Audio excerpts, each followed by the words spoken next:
Communicating and collaborating within your team has become more important, but also more complex than ever.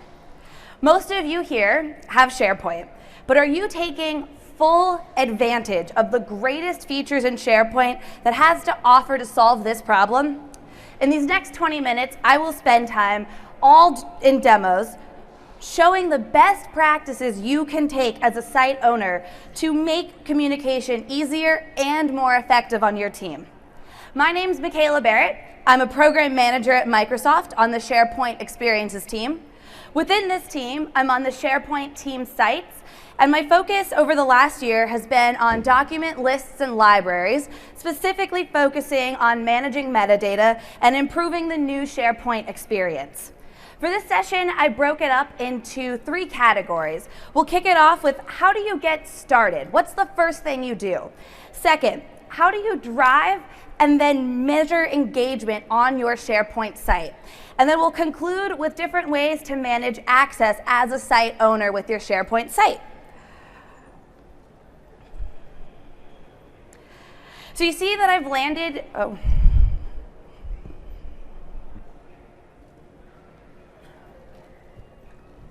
So you see that I've landed on the SharePoint home page.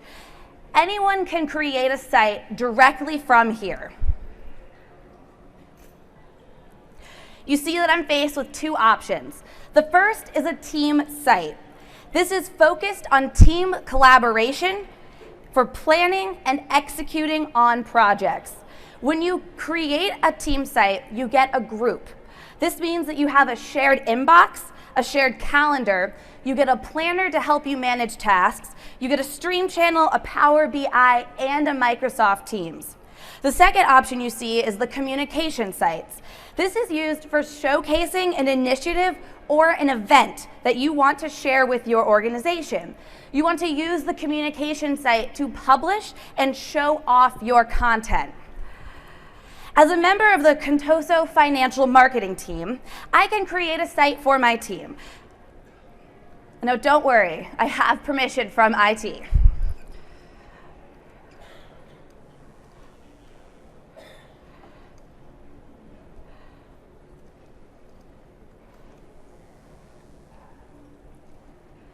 For those of you that are IT admins in the room, you control the governance of this site. For example, you see that I have drop-down options here, the privacy settings and how sensitive is your data. These are options that the Contoso IT department configured for me to choose from. So when you can create a site, public sites are great. You can share content across people in your organization without having to jump through any hurdles. But sometimes for something like the financial team, a private site might be more applicable. So we'll go ahead and make this a private site. And then you can determine how sensitive this data is. Again, my IT department is giving me these 3 options. This data can be classified, something that I only want certain eyes on. It can be internal, so that all of Contoso can see it, or it can be general purpose, so that I can share it with third-party partners that I'm working with. I'll make this one internal only. In this step, you can add additional owners to this site. So I'll go ahead and add Jeremy to the site.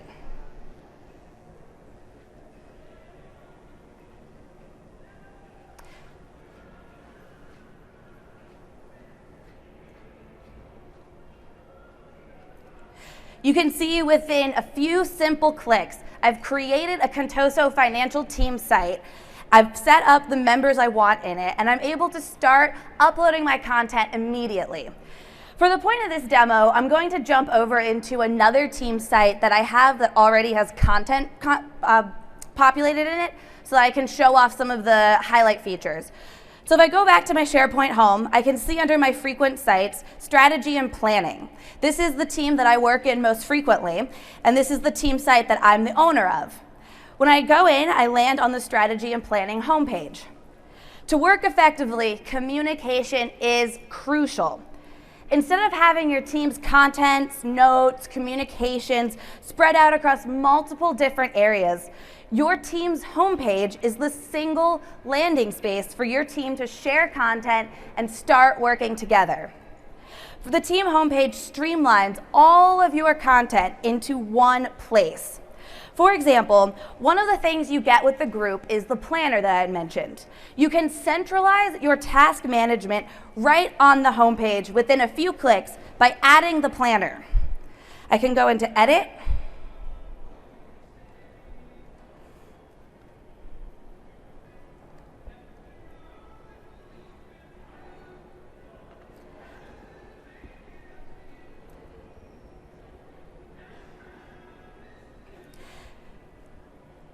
and you see that the planner web part is uploaded. What you're looking at now is the board view, where it shows the different to-do, in progress, done buckets there. But what I'd actually really like to see as a site owner is more of a burn down chart. So I can go into the edit and choose the charts. And now I have a status report where I can see who's running late on their tasks, who's still in progress, who hasn't started. I can go back up to the top, hit publish. And now everyone that's following this site and a member of this group will immediately see this planner web part as soon as they come to the home page.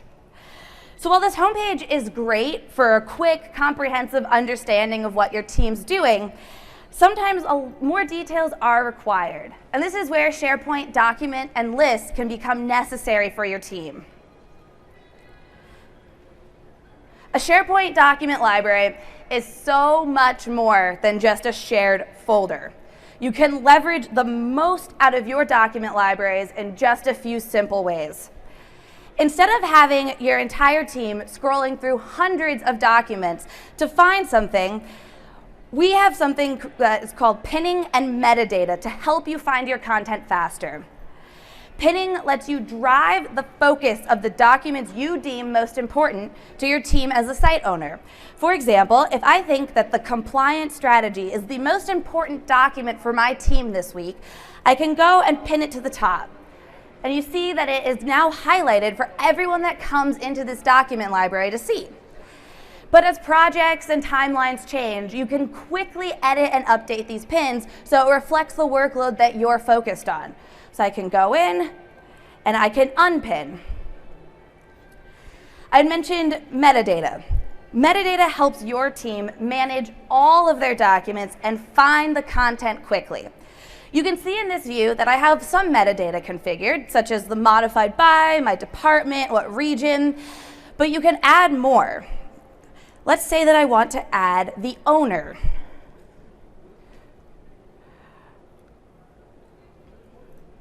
You see that I have another column created, and I can quickly start adding who these owners are by going into the quick edit view.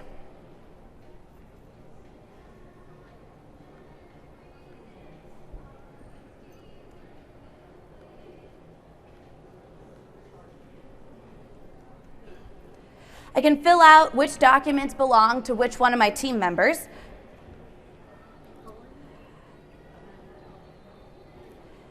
And it's quickly added. One of the benefits of having this metadata configured is that it allows you to slice and dice your content by multiple dimensions using the filters pane.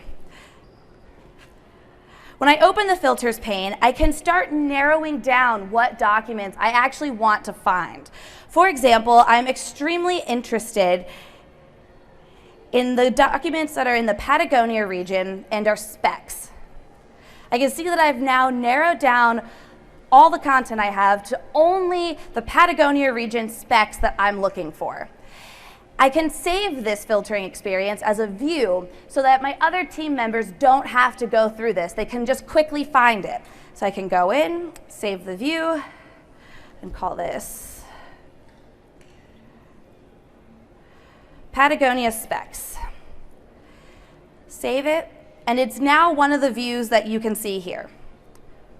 So having this metadata is really beneficial for your team to find their content, but sometimes it's hard to fill out all this metadata. But as the site owner, you can determine which of the metadata fields are the most important for your team. You can go in and make them required. So we just created this owner column. I can go in and edit this click More Options, and I can require that this column contains information. You'll notice that the fields that don't have names in them are now shown up in a highlighted yellow. This appears to the entire team to indicate that they are missing crucial information that the site owners determined. We can simply click on it, get taken to this details pane view where you can confirm, yes, this file is missing required information. You scroll down and you see, oh, these are the two fields that it's missing. This is internal, and the owner is actually myself.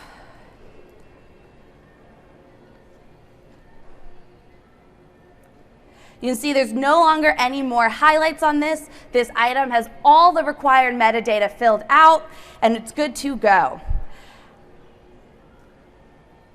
You also might notice there's this red dot on top of the view management.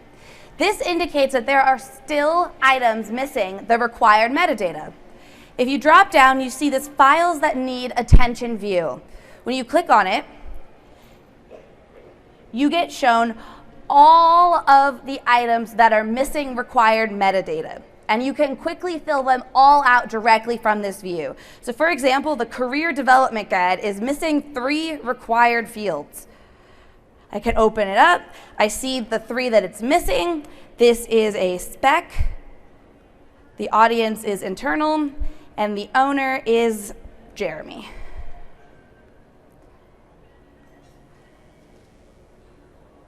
You see that this is now resolved. We know there's no longer any more missing metadata, and it's all cleaned up.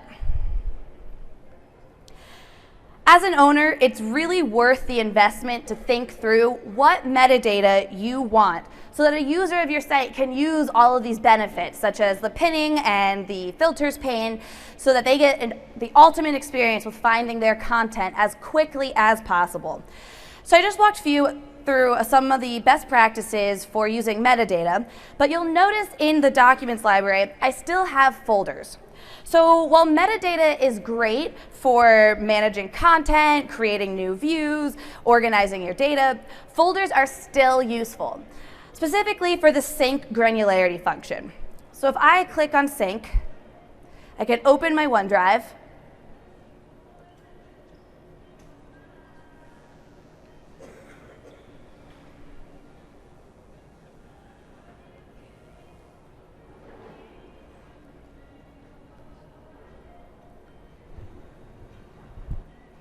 and when my OneDrive opens, I can choose which folders I want to sync. So for example, you see that I have these folders, General, Office Move. So I just moved offices. I don't really want that folder anymore. But what I do want are the benefits of this team. So I can end up syncing the benefits folder. So as a site owner, your primary goal is to make your team successful. I'll now demo how you can not only monitor the usage on your site, but also how you can engage and drive usage to your site. If you go to the site contents and navigate to site usage, this allows you, as the owner, a way to see how your site is being used. You might only expect 10 people to be looking at your site regularly, and you might only expect 2 or 3 documents to really be the most popular. But this site usage lets you monitor and see if that is actually how your site's being used. You can see the unique viewers all the way up for the last 3 months, and below you see the trending content that's the most popular documents and items that people are looking at. And then we can also monitor what's being shared externally. So we can see here that I have the budget projection internal release. That sets off a little bit of an alarm that maybe this shouldn't have been shared externally, and I should probably follow up to make sure that either someone forgot to change the name of the file or make sure that everything's up to date with that so it is ready to be shared externally. You can also view how many sites or how many site visits you're getting.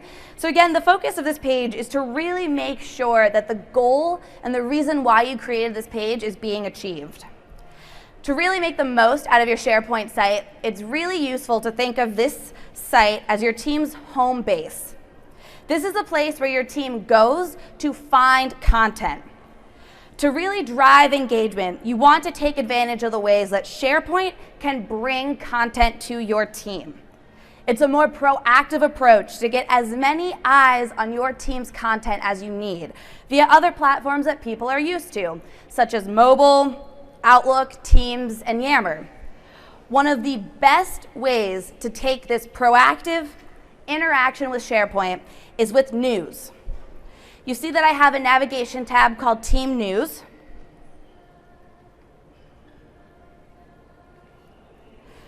And I have a couple of posts that my coworkers have made.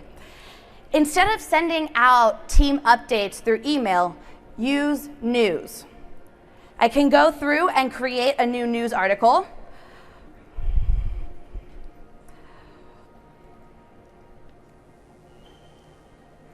My team came in under budget for Q2. I can quickly add an image of the report that I want to share.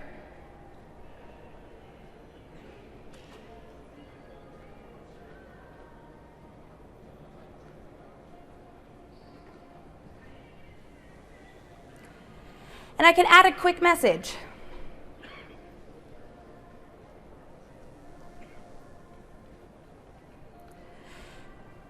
And I can publish that news. You see it's populated right at the top here. I can also search through any previous news posts, and this is proactive. You get a mobile notification. It appears in your homepage whenever someone publishes the news. I see a couple of my Contoso finance coworkers out here, and they all got a notification on their phone right now on the mobile app. It comes and it gets your team so they can have their eyes on the right content. I'm now going to spend the last few minutes that I have talking about how to manage access. We discussed this for a little bit when we were deciding between making a site public versus private. And so just to recap, when we were creating a site, we made it private and we made it internal eyes only. You can check on this site for the strategy and planning team that it's actually public and general purpose. These are the areas where you can change it if you would like to update what you selected for your site. If you go into site permissions, you see a way to invite people. There's two options that you have.